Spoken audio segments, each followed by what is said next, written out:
I'm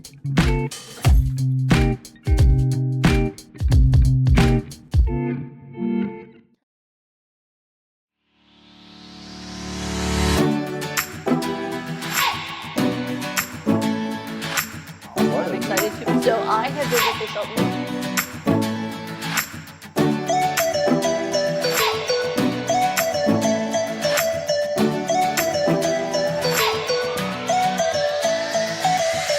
Hello everyone, I'm Gary Raze with Eugene Spotlights, and here I am overlooking the city of Eugene.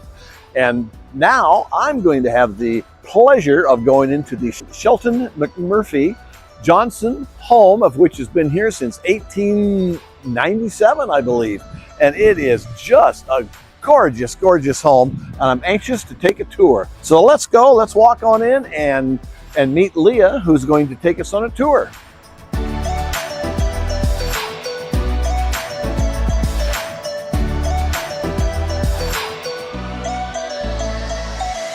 Hi there! Hi, welcome to the SMJ house.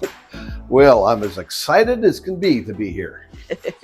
Wow, what I'm excited to have you here. Leah, how long have you been, I'll use the word tour guide.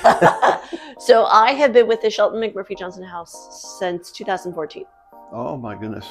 I've been the executive director for 10 years in August. Do you actually live on the grounds? Oh, no. Oh, no. No. Sometimes I feel like it. Yes, I bet you do. So I understand that you've volunteered to take me on a tour. I did. I'm excited. Yeah. Where do we start? We start right here, right at the front door. Okay. So this is the Shelton McMurphy Johnson House. It was built for the Shelton family, which was Dr. Shelton, his wife Adah, and their daughter Alberta. We are on the south side of Skinner's Butte, facing downtown, facing the back of the train station. The train station actually predates us by about 20-ish years.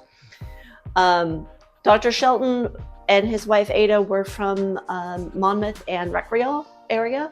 Okay. And they grew up there, and he was a general physician, pharmacist, and a businessman. He liked to dabble in lots of different things. He was actually a medical school trained doctor, which was still a new thing back in the mid 1800s. They had one daughter. They moved to town in 1873, bought a house near downtown, started buying property. Dr. Shelton wanted to invest in the community. He actually ended up owning about 300 acres. He owned the whole butte. Oh, okay. He bought a lot of his property from Mary Skinner Cook. From Skinner Butte. Yeah. Oregon is one of the few states that allowed women to inherit property. So Mary actually inherited the property when Mr. Skinner passed away. So anyway, Thomas bought a whole bunch of property, immediately started selling stuff off and doing different things. But he wanted to help Eugene grow. When they moved to town, there was less than 1,000 people. And so he wanted to see the community thrive. And so one of the questions we get quite a bit is, why are we so close to the train station? We have to remember the train was the major mode of transportation back then. The train meant economic prosperity. It meant new people. It meant new things. It was exciting, the train back then. And so being so close to the train and being a visual billboard, as it were, for the community, people come in from the train. A grand. Yes. So we are very tall and we're very wide, but we're not particularly deep. Okay. And that's because he wanted the visual of people getting off the train and looking up at the hill and saying, hey, this must be a great place to live. I want to stay here. And we still get people from the train station today. What is this house? Why, what is going on here? So he started building the house in 1886. The foundation was started. He had hired Walter Pugh, who was a up-and-coming young architect from the Salem area. Remember, he was from Recreal, so he was from the Salem area. Sure, so he would have known him. Yeah, and so Walter designed the house. Then he hired Lord Nels Roney to be the contractor. So Lord Nels Roney is actually the one that actually had the house, was the contractor. General contractor. General contractor. Nels is actually known mostly for covered bridges in town. Which we have many. We have many. So you probably heard his name associated with that, but he actually built quite a bit of other buildings in our area as well.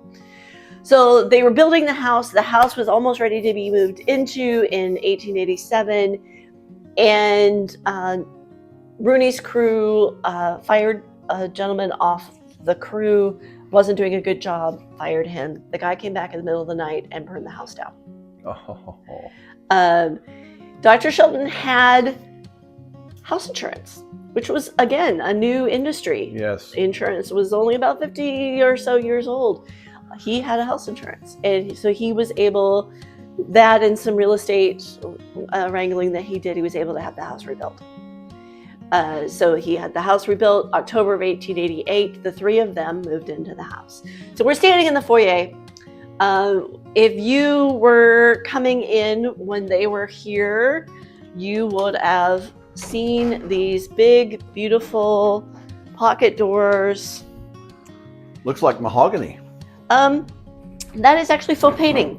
It's what? Faux painting. Oh. So the doors are faux painted.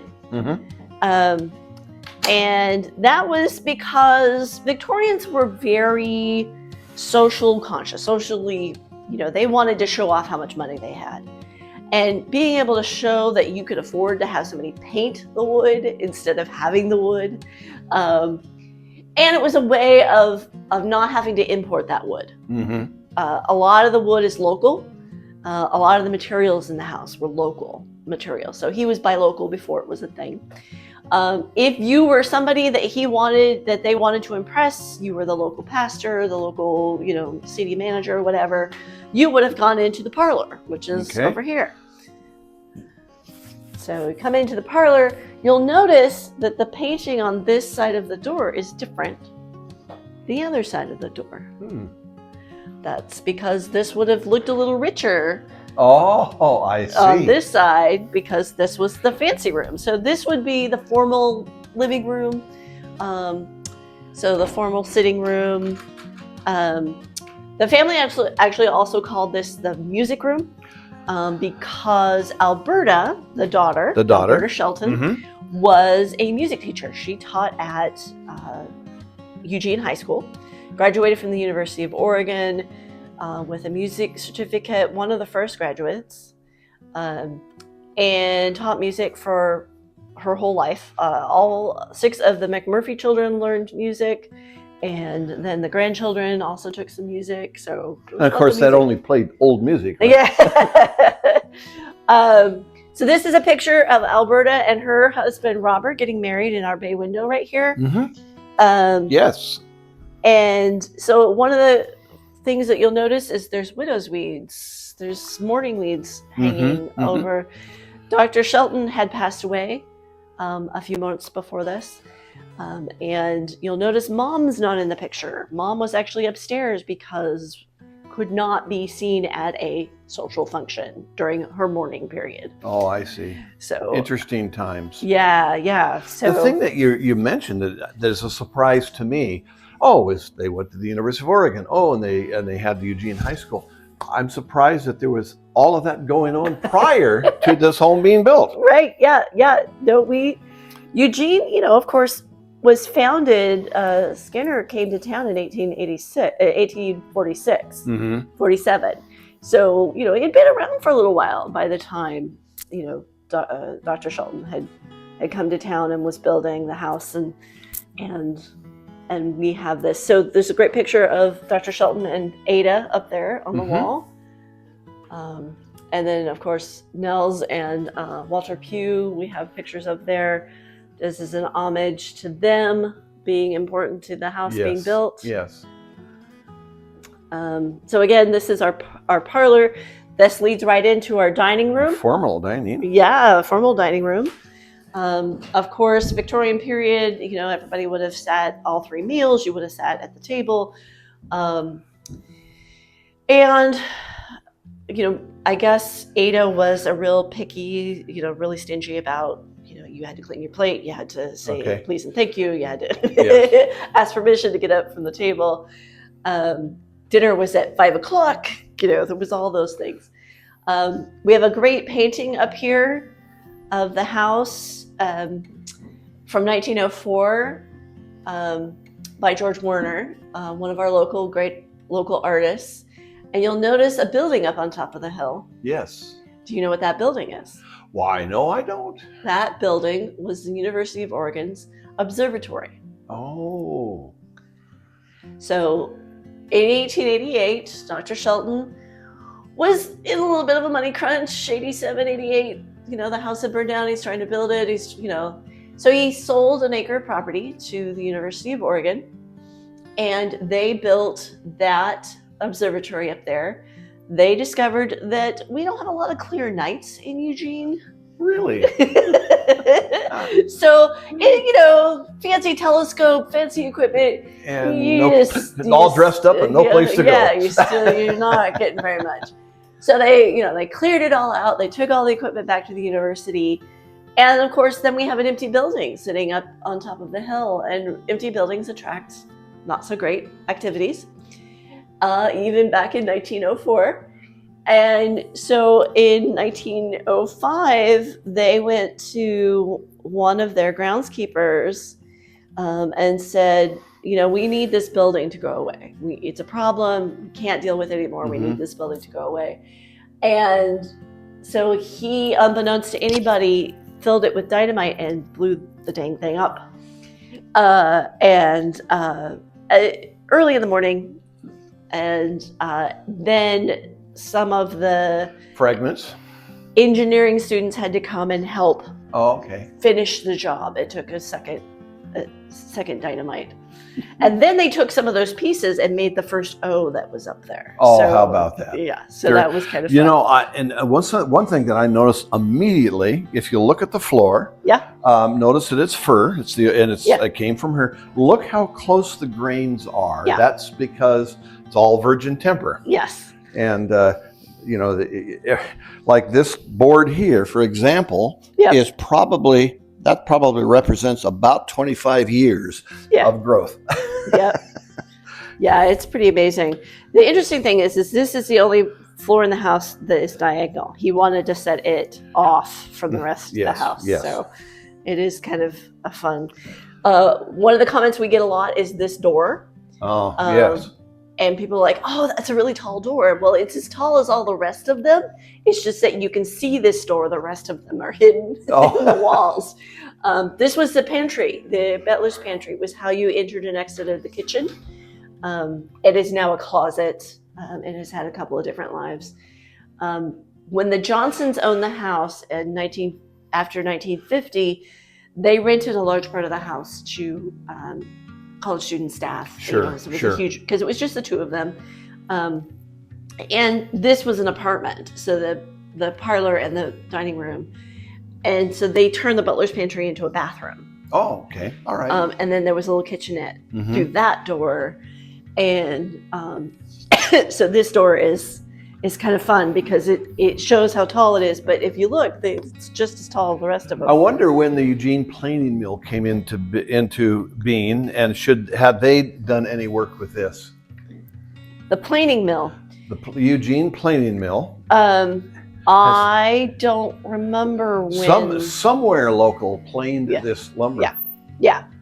So through these doors, pocket doors, is our sitting room. We would call this probably the family room now. Okay. This is where the family would have hung out. This was the informal kind of room. It's actually the only fireplace in the house, aside from the wood stove, the wood cooking stove in the kitchen. So this was probably the warmest room in the house. Yes. Oh, you can imagine with the tall ceilings. Yeah. How difficult it was to keep this. It is still difficult to keep this room warm. They haven't put in a ductless system yet. No. So over there on the wall, speaking of the Johnsons, is their graduation photo from Rush Medical College. Okay. Dr. Eva Fraser Johnson and Dr. Johnson are up there on the top row. They graduated in 1917 and then got married in 1919. Curtis was a pediatrician by trade. That was his specialty. Eva was a general physician, but she studied psychiatry and geriatrics, which were both very, very young industries. I'm surprised, modalities. to be honest, I'm surprised that there are that many women that Yes. are in the doctor field, Yeah. so to speak, in Yeah. those days. When she applied to school, they told her there are 88 men in front of you. Mm-hmm. And she's like, I still want in. You're going to let me in. And so she graduated from the University of Oregon with a chemistry degree. She was the only woman in the chemistry department. Okay. So she was a pretty driven, Strong woman. strong woman. Yes. Yes. Oh my goodness. Yes.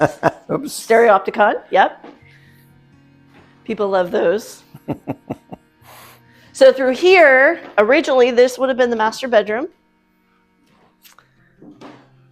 Dr. Shelton actually had leukemia. He had cancer. Yes.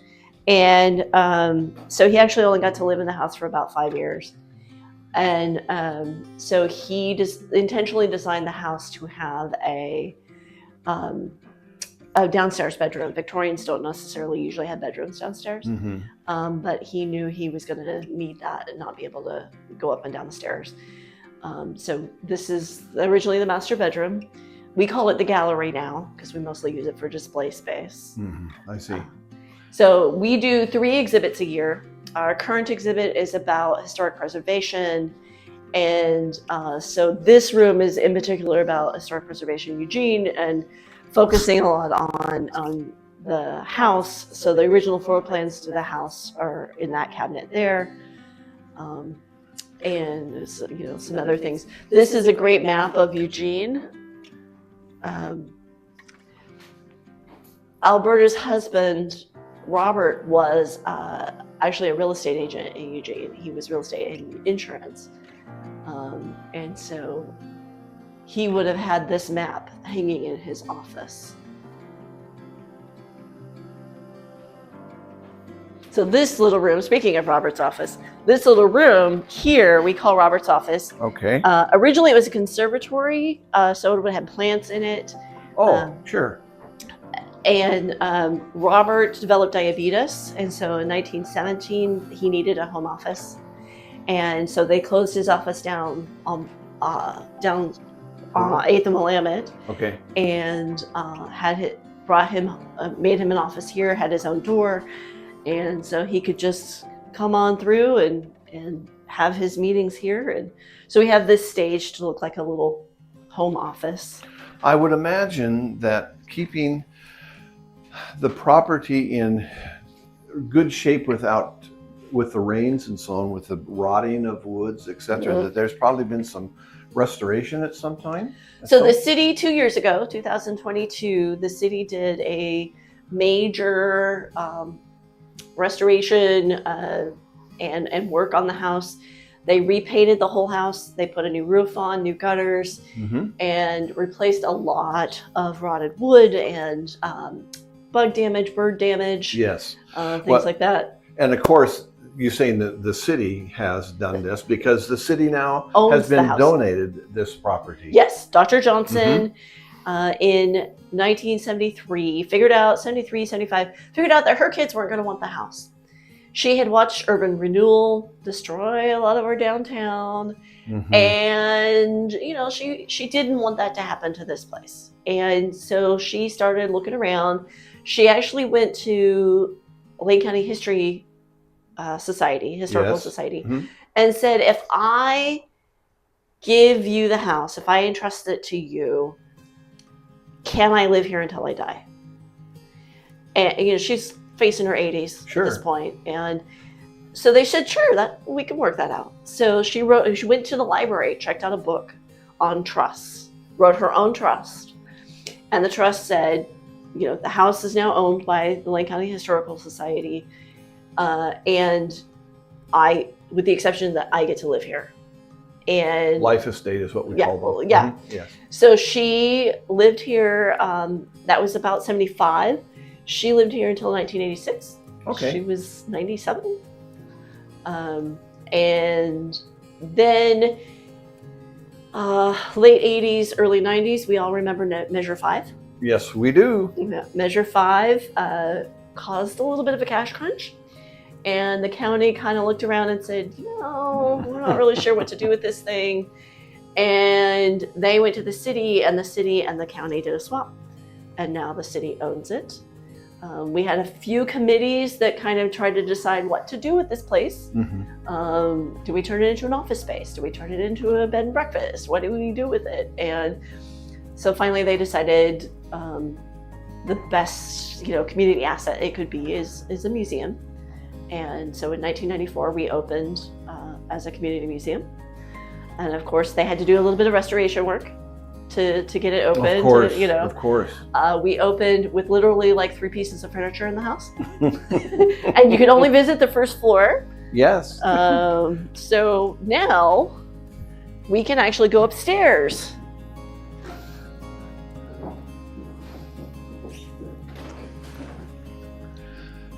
So as you go upstairs, you want to think about being a Murphy children. There were 6 of them. Think about growing up with this stair rail. Yes. Banister. Riding it down the hill. And riding it right down and hitting that little ball right down there and knocking it off with your backside. Oh. And Robert would come home from work and have to glue it back on. Tell the kids, you need to calm down. Had to do it more than once. Yeah, you think. So we are at the first landing. We call this the office landing, first landing. This room right here is now our office. It was the hired girls room. That was the name they gave the nanny, what we would call the nanny today. Sure. So she was kind of, help with the kids, helped around the house, did a few chores, things like that. Master bedroom's downstairs. Mom and dad are downstairs. So she was up here with the kids. One of the other fun things that the kids like to do is go up these little stairs here and jump down to this landing. Yes. And try not to smack their face. This wasn't sheetrock in those days. It's still not sheetrock. So as we come up to the bedroom level,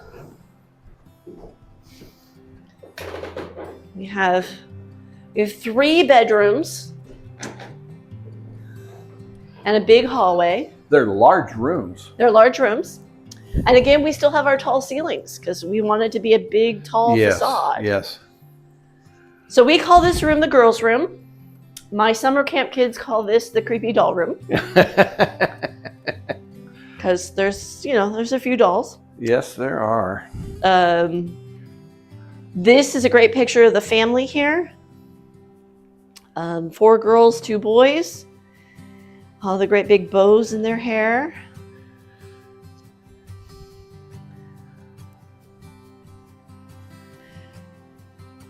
Alberta, being an only child, told her kids that she had wanted a big family because she had been such a lonely child. She had, her parents had homeschooled her until she was a teenager. Okay. Mm-hmm. And so she was like, I'm going to have a big family. She was very determined.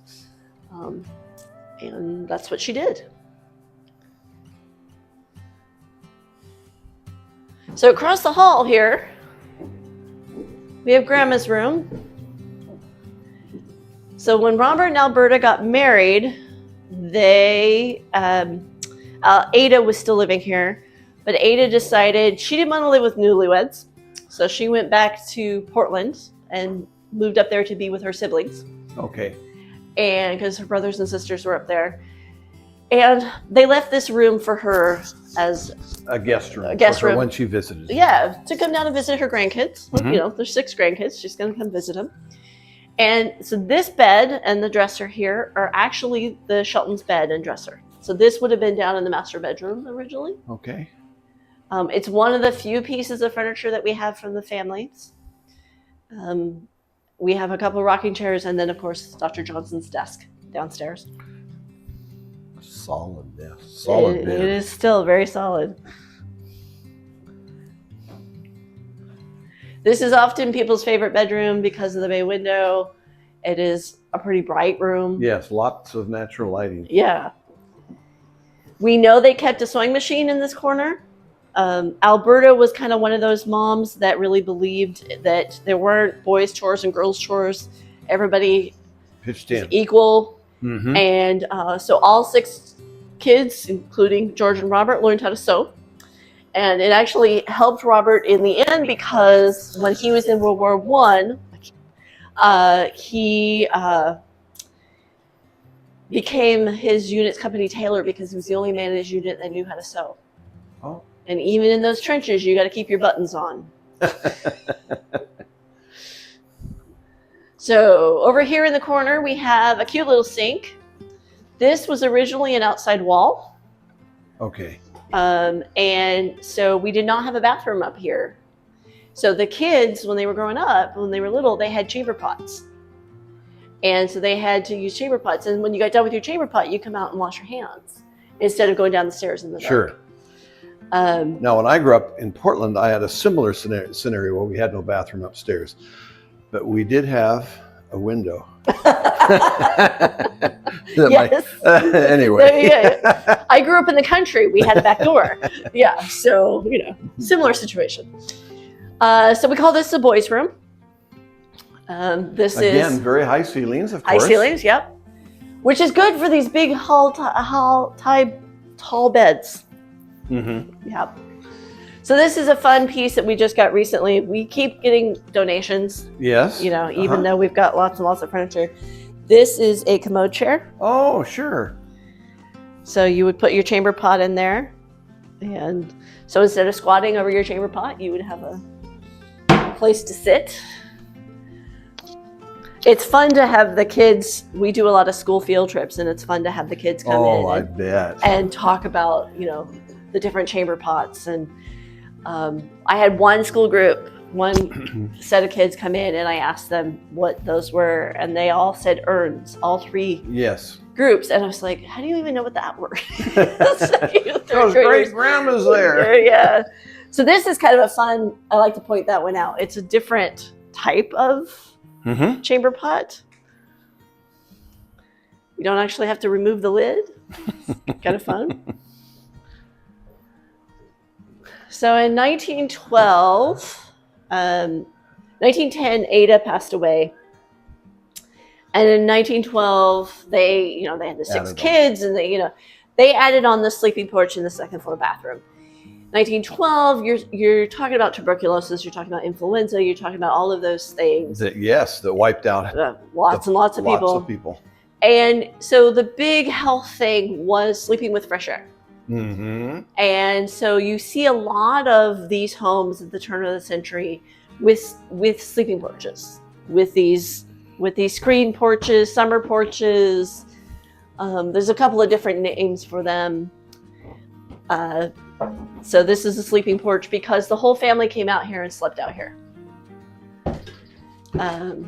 All of the little windows that you see all the way around, this is an L-shaped porch. They probably slide. They were screens. Okay. They slept out here all year round. One of the daughters, Elsie, wrote a memoir, and one of the things in her memoir is after dinner in the wintertime, they would put a brick in the oven. Okay. And then when it was your turn to go to bed, you would go and get your brick and put that at the end of your bed, and that was how you stayed warm. Mm-hmm. So no electric blankets. No. So when the Johnsons were here, the whole second floor was rented. I keep running into the stove here. The whole second floor was rented, and this became the common room, the kitchenette, the hangout room. There, you can still see the sink over there in the corner. They built an entrance exit, so it had its own entrance for people to come and go, so they didn't have to come from downstairs. And a safety valve for getting out in case of fire. Yeah, totally. And we were sort of known as a little bit of a party house. Dr. Johnson was a little bit deaf. And so the kids kind of could have a little bit of a loud party without causing too much. And she just thought they were great kids. So, of course. Yeah. And she was an amazing landlord. Everybody I've ever talked to that lived here just absolutely loved her, still loves her. One of my favorite stories from renters is that she'd been renting for about 10 years and had not raised the rent. And they got together, the renters got together and went to her and sat her down and said, "You need to raise the rent." Have you ever heard of renters going to somebody, their landlord, and saying, "You need to raise the rent"? My renters have done that to me. I'm terrible at raising rents on people. So we're in the attic. This is kind of an eclectic room, as attics tend to be.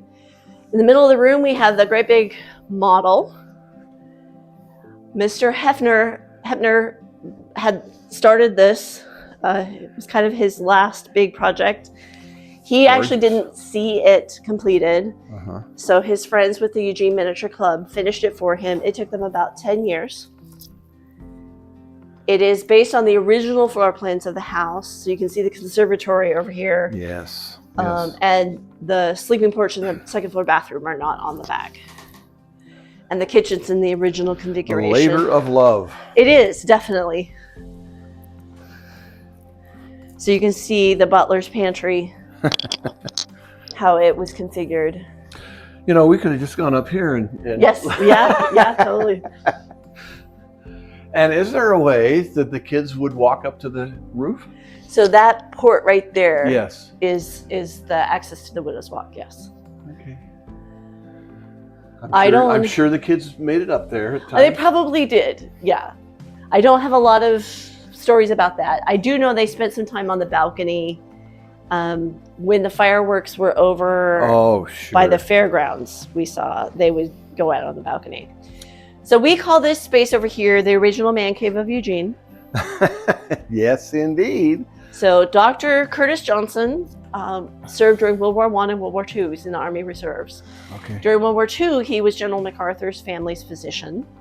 Wow. So he spent a lot of time overseas. He spent a lot of time in the service. Probably in Japan as well. Yes. After the war. Yes. So he actually spent 18 months in Australia at the beginning of the U.S.'s involvement in World War II. And he collected a lot of things. He brought a lot of stuff home. Well, I see a lot of medals, and I'm sure that those are not all his earned medals. Yeah, no, he actually, one of them is his father's from the Civil War. Oh my! But there are a few that he collected over the years, and some of them are his. Well, my father and he had a lot in common. He was helping MacArthur, and my father hated MacArthur because he was one of the grunts fighting in the Philippines and in the So you see a picture of him with koalas there. Oh yes. His favorite time in the service was in Australia. So the flags that you see around represent the original members of the United Nations. That was his favorite. One of his favorite things that he really. I'm sure that he would be turning over in his grave now, seeing what our former president has tried to do. Yes. One of my favorite things is he loved facts and figures about the different. He actually would have, what their population was and like that. One of my favorite things to think about is how much he would love Wikipedia now. If you could get him on a computer, he'd probably absolutely adore that. So. Gosh, so much history. Yes.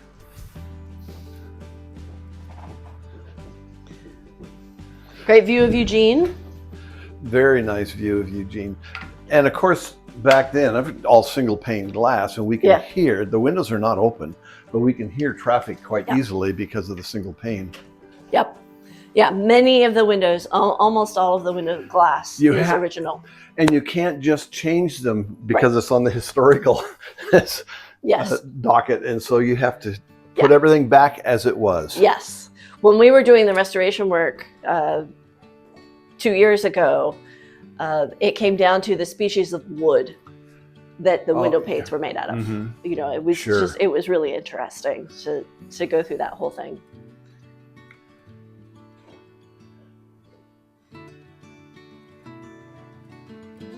This window here, you can see burned wood. Yes, yes, And yes. that's from our original fire. Uh-huh. And So they were able to keep some of the house. they were able to, yeah, reuse some of it. So the rest of this over here, what you see is People donating things. the stuff that we, you know, Yeah. the props and carpets and See, I had this lamp here. We had one in our house when I was growing up. Yeah. So I'm not old.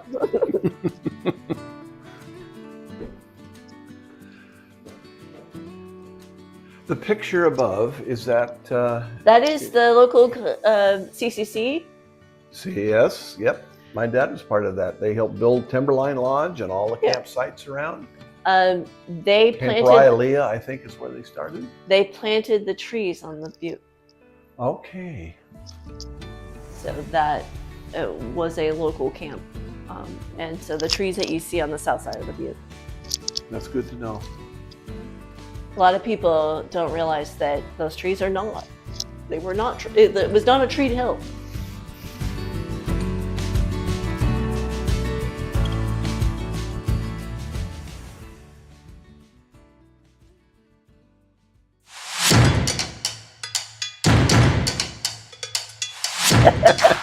You can't replace it. I can't really. Fall, trees. Yeah. Can you imagine? 4 girls. So the way that I talk slowly enough, you could have written that down by now. So there you go.